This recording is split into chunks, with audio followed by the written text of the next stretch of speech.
Dan untuk mengetahui informasi terkait persiapan Timnas Indonesia jelang pertandingan perdana AFF 2026 antara Timnas Indonesia dan Kamboja, kita terhubung dengan rekan kami Haristi Arifa di Stadion Pakansari Bogor, Jawa Barat. Selamat siang Haristi, seperti apa persiapan Timnas jelang pertandingan melawan Kamboja pada Senin besok? Silakan. Ya, selamat siang Indra dan juga pemirsa, betul sekali bahwa jelang pertandingan babak penyisihan antara Indonesia versus Kamboja yang akan digelar pada esok hari 27 Juli 2026, sejumlah persiapan tentu dilakukan oleh kedua tim, baik itu tim nasional Indonesia maupun juga tim Kamboja. Untuk diketahui bahwa kick off ini akan berlangsung pada pukul 20.30 waktu Indonesia Barat esok di Stadion Pakansari Bogor. Nah, tadi kalau dari pernyataan tim nasional Indonesia melalui Coach John Herman dan juga pemain yang diwakilkan oleh Nadeo memang mengaku sejumlah persiapan secara matang telah dilakukan, baik itu untuk meningkatkan fisik maupun juga mental. Tim nasional Indonesia sendiri ini memang sudah melakukan sejumlah persiapan berupa latihan di Bali sejak dari 5 hingga 24 Juli kemarin. Ini memang untuk meningkatkan chemistry dan juga ikatan antar sesama pemain, kemudian juga untuk perkembangan taktis yang signifikan baik itu di dalam maupun juga di luar lapangan. Nah, tadi Coach John Herman dan juga Nadeo menyebutkan bahwa mereka tentu sangat antusias, terus kemudian juga merasa sangat yakin dan juga percaya diri untuk menyongsong Indonesia meraih juara pada edisi kali ini, mengingat Indonesia belum pernah meraih juara dalam 30 terakhir, sehingga sangat antusias dan juga sangat yakin untuk dapat meraih juara pada edisi di tahun ini. Nah, kemudian juga untuk diketahui bahwa kompetisi sepak bola antar negara terbesar se-Asia Tenggara ini memang akan berlangsung mulai dari 24 Juli hingga 26 Agustus 2026, dan Indonesia sendiri ini akan memulai pertandingan secara perdana dan tergabung dalam grup A yang ada di antaranya adalah bersama Vietnam, Singapura, Kamboja dan Timur Leste, dan esok akan secara perdana bertanding melawan Kamboja tentunya. Nah, kemudian juga secara resmi memang PSSI juga telah menyebutkan 26 pemain yang akan memperkuat timnas Indonesia pada ajang ASEAN Hyundai Cup 2026 ini, dan kemudian tentunya di bawah pelatih John Herman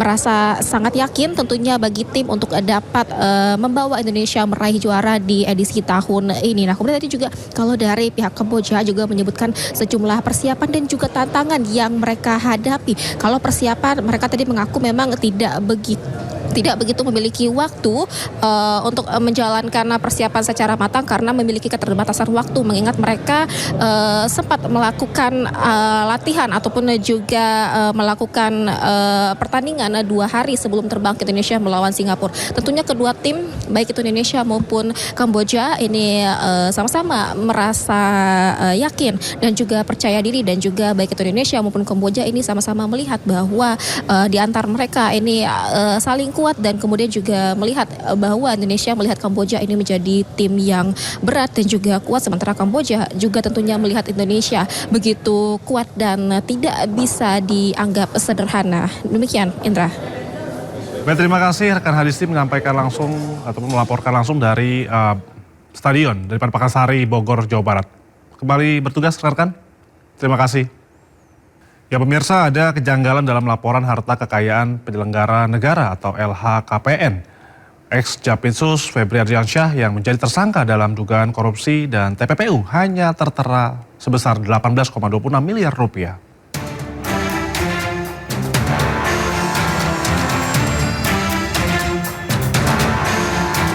Setelah ex-Jampitsus Febri Ardiansyah ditetapkan sebagai tersangka dugaan korupsi dan tindak pidana pencucian uang, laporan harta kekayaannya sebagai penyelenggara negara turut disorot. Febri Ardiansyah melaporkan harta kekayaannya per 31 Desember 2025.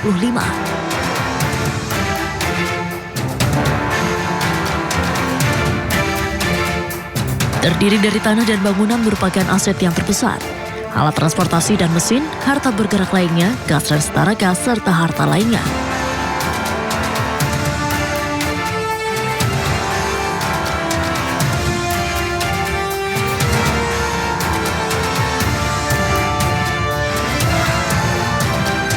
Febri tidak punya utang, sehingga total harta yang dilaporkan hanya 18,26 miliar rupiah.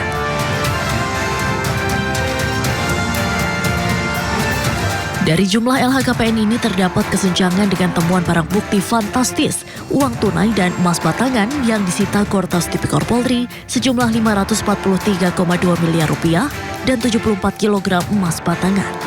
Dengan uang tunai yang disita saja jumlahnya 30 kali lipat dari harta yang dilaporkan, belum termasuk emas batangan. Meski Febri menyebut barang bukti yang disita ada pemiliknya. Sementara dalam konferensi pers di Kejaksaan Agung sebelum mengundurkan diri, Febri mengakui rumah Sentul yang digeledah merupakan rumah pribadinya. Namun ternyata rumah ini tidak terdaftar dalam LHKPN-nya.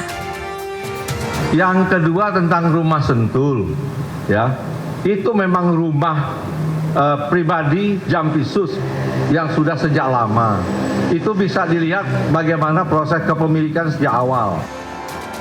Pada pelaporan berkala terdapat kenaikan kekayaan setelah menjabat sebagai Jampitsus dari tahun 2022 sebesar 6,3 miliar rupiah menjadi 18,26 miliar rupiah di 2023. Namun tahun 2024 dan 2025 hartanya tidak terdapat perubahan, tetap 18,26 miliar rupiah.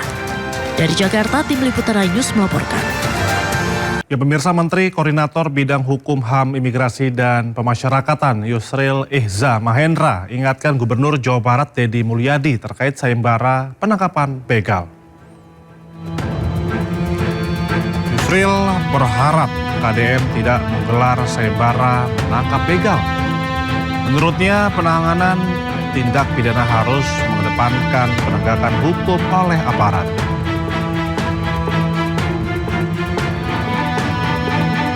Yusril juga ingatkan iming-iming hadiah seperti yang disayembarakan KDM dapat mendorong sebagian orang bertindak di luar koridor hukum.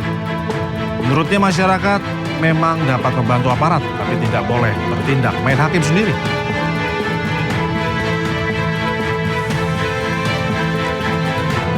Menteri Pekerjaan Umum Dodi Hanggodo buka suara terkait isu dirinya turun tangan mengurusi cuti pegawai. Dodi beralasan banyak praktik pengajuan cuti menggunakan dokumen palsu di kementeriannya.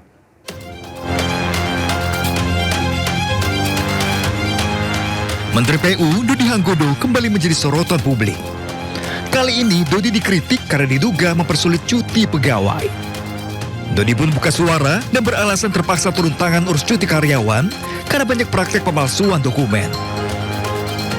Ini saya tarik rem supaya semua lari ke saya. Kalau semua lari ke saya kan saya bisa ngecek. Ternyata izinnya banyak yang potong gitu. Izin potong itu gimana? Izin potong itu maksudnya surat sakit palsu, surat apa palsu. Dodi pun menyebut akan menindak tegas karyawannya yang kedapatan memalsukan dokumen izin dan cuti. Rencananya, kebijakan sentralisasi izin cuti bersifat sementara. Dari Jakarta, Adi Firmansyah, iNews melaporkan.